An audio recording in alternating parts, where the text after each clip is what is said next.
Every single day, somewhere in the world, a dog attack sends someone to the emergency room. But here's what nobody tells you: the dog breed responsible is almost never what you think. And the one everyone warns you about? It might actually be the safer choice. Stay with me. Because by the end of this video, everything you thought you knew about these two breeds will be completely flipped. The Pitbull. The Rottweiler. Two breeds that have been banned in countries, blacklisted by insurance companies, and feared by entire neighborhoods. Politicians have tried to outlaw them. Landlords refuse them. News anchors say their names like warnings. But here's the question no one is asking: which one is actually more dangerous? Not by reputation. Not by headlines. By real science, real data, and real bite force studies. Pause. The answer is going to surprise you. And in some cases, it might actually save your life. In the next 12 minutes, we're going to go head-to-head. Bite force. Aggression history. Attack statistics. Temperament tests. Training potential. And finally, the verdict that the data actually gives us, not the internet, not the tabloids. The data. And we'll end with something that surprises most people, the one factor that matters more than the breed itself. And it has nothing to do with the dog. Let's start with the most primal question. How hard can they bite? The average human bite force is around 162 pounds per square inch. Sounds like a lot, right? A pit bull bites at approximately 235 psi. That's already enough to cause serious injury. Bones can fracture. Tendons can tear. But a Rottweiler? 328 psi. That is nearly double the force of a human jaw. That's closer to a wolf than a family pet. For reference, a lion bites at around 650 psi. The Rottweiler is sitting at exactly halfway between you and a lion. On pure mechanical force alone, the Rottweiler wins. And it's not even close. Now here's where it gets complicated. And controversial. According to a study published in the journal Plastic and Reconstructive Surgery, pit bulls are responsible for the highest number of dog bite fatalities in the United States over a 13-year period, accounting for nearly 66% of all dog-related deaths. That number sounds damning. But wait. Here's what that statistic doesn't tell you: pit bulls are also one of the most numerous dog breeds in America. There are an estimated 18 million pit bull-type dogs in the US alone. When you adjust for population, the numbers shift dramatically. And there's another problem. Pit bull isn't even a single breed. It's a loose term applied to at least 5 different breeds: American Pit Bull Terrier, American Staffordshire Terrier, Staffordshire Bull Terrier, and mixed-breed dogs that vaguely look the part. Studies have shown that even trained professionals misidentify dog breeds up to 87% of the time. So when someone says a pit bull attacked me, they may be right. Or they may have just seen a muscular dog with a short coat. This is where most people expect the pit bull to fail. Here's where the story completely flips. The American Temperament Test Society, the gold standard in canine behavior evaluation, tests dogs on stability, shyness, aggressiveness, and friendliness. They've tested over 30,000 dogs. The American Pit Bull Terrier passes at a rate of 87.4%. The average across all breeds? 83.4%. The pit bull, the dog the world fears, passes temperament tests at a higher rate than the breed average. Higher than German Shepherds. Higher than Chihuahuas. Higher than the Cocker Spaniel that your neighbor walks every morning. The Rottweiler? 84.7%.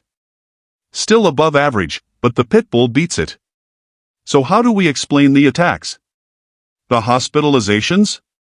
The deaths? That answer is coming. And it changes everything. To understand why these dogs are the way they are, you have to go back. Way back. Rottweilers were bred in Roman Germany as herding and guard dogs. They protected cattle on the road. They were working animals with a job: control, intimidate, and if necessary, confront. They were literally selected, generation after generation, for the ability to stop threats. That instinct is centuries old. It doesn't disappear. Pit bulls have a darker history. They were bred for bull baiting in England, a brutal blood sport where dogs were pitted against bulls, and sometimes each other. But here's the critical detail that most people miss: the dogs were specifically bred to be non-aggressive toward humans. Why? Because the handlers needed to reach into the pit and pull the dogs apart. A dog that bit its handler got culled. So pit bulls were actually selectively bred for human tolerance over hundreds of years. The Rottweiler was built to be a guardian. The pit bull was built, against all odds, to trust people. History shaped them. And humans have been betraying that history ever since. Let's talk physical reality. Because in a pure confrontation scenario, the difference is stark. An average pit bull weighs between 30 and 60 pounds. Compact, explosive, and fast. Their danger comes from tenacity. Pit bulls have a higher bite and hold tendency than most breeds. Once they commit, they don't easily let go. A Rottweiler averages between 80 and 135 pounds. They move with confidence rather than speed. Their danger comes from power, that 328 psi bite, combined with a body that outweighs most women and many men. A Rottweiler attack is physically harder to escape simply because of size and strength.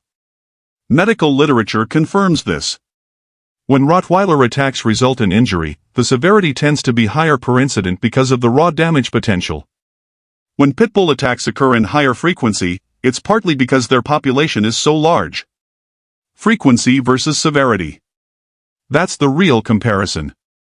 Ask any experienced dog trainer. Any animal behaviorist. Any veteran veterinarian. They'll tell you the same thing. Both of these breeds are highly trainable. Both are intelligent. Both respond to structure. Both have served as police dogs, military dogs, therapy dogs, and search and rescue animals. But here's the brutal truth. Both breeds are also disproportionately chosen by people who want a dog that looks dangerous. People who want status. People who want protection without training. People who chain a dog in a yard, give it no socialization, no commands, no boundaries, and then act shocked when the animal acts like an animal.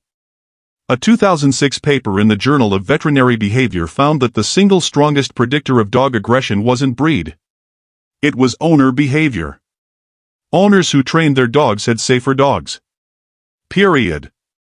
Across every breed studied. Both dogs can be weapons. Both dogs can be companions. The difference is almost entirely the human holding the leash or not holding it at all. So who is more dangerous? Here's the answer that nobody wants to give you because it doesn't fit neatly on a headline. It depends, and the factor it depends on most has almost nothing to do with the dog. In terms of raw physical capability, the Rottweiler is more dangerous per attack. Heavier. More powerful. More physically capable of causing catastrophic injury in a single incident. In terms of sheer attack frequency and available data, pit bulls appear more often, but this is inseparable from their vastly larger population and the consistent misidentification problem. In terms of natural temperament, tested under controlled conditions, the pit bull is measurably less aggressive than its reputation suggests. The Rottweiler's guarding instinct is real and deeply embedded. But here is the twist that the data keeps delivering, no matter how many studies you read. The most dangerous version of either dog is not the pit bull. It's not the Rottweiler. It's any large, powerful dog of any breed raised by an irresponsible, negligent, or abusive owner. That dog becomes unpredictable. That dog is a disaster waiting to happen. Countries that have enacted breed-specific legislation banning pit bulls, the UK, Germany, parts of Canada, have seen essentially no reduction in dog bite statistics overall. Because banning the dog doesn't address the human. Let's be concrete about when each dog is genuinely more dangerous. A Rottweiler is more dangerous if you're a stranger approaching private property it has been trained to protect. It will make a decision based on territorial instinct and act on it with enormous physical force. One bite from a Rottweiler can end an encounter permanently. First responders will tell you, Rottweiler attacks are the ones that cause the most traumatic injuries per incident. A pit bull, in the wrong situation, is more dangerous in prolonged confrontation. Their tenacity, the same quality that made them survive those brutal pits, means they will not back down. They lock on. That's the danger. Not the initial bite, it's that they don't stop. Against a child? Either dog is devastatingly dangerous for the same reason: they are both massively stronger than a child. Against an adult? The Rottweiler's size advantage is decisive. Against each other? Historically, in illegal dogfighting, a horrific practice, pitbulls have typically dominated. Their pain tolerance and aggression toward other animals is real. Their dog-on-dog danger should never be confused with human aggression. They are different things. If you force me to give you a single answer, and I know you're here for one, here it is. Per individual incident, the Rottweiler is more physically dangerous to a human being. Its size, strength, and protective instincts make a single aggressive encounter more catastrophically likely to cause death or permanent injury. But the Pitbull is more misunderstood, and that misunderstanding has made both the dog and the public less safe. When people fear the Pitbull more than the Rottweiler, they let their guard down in the wrong places. When governments ban pitbulls, they signal to the public that other dogs are safe, which creates a false sense of security and does nothing to address the root cause. The most dangerous animal in this equation is not on four legs. It never was. It's the person who thinks power is the same thing as control. If this video changed how you think about either of these breeds, or about dog safety in general, hit that like button. Not for the algorithm. Because this kind of accurate information saves lives, both animal and human. And if you want to know which dog breed has actually caused the most human fatalities globally over the last 20 years, the answer is not on this list, and it will absolutely shock you.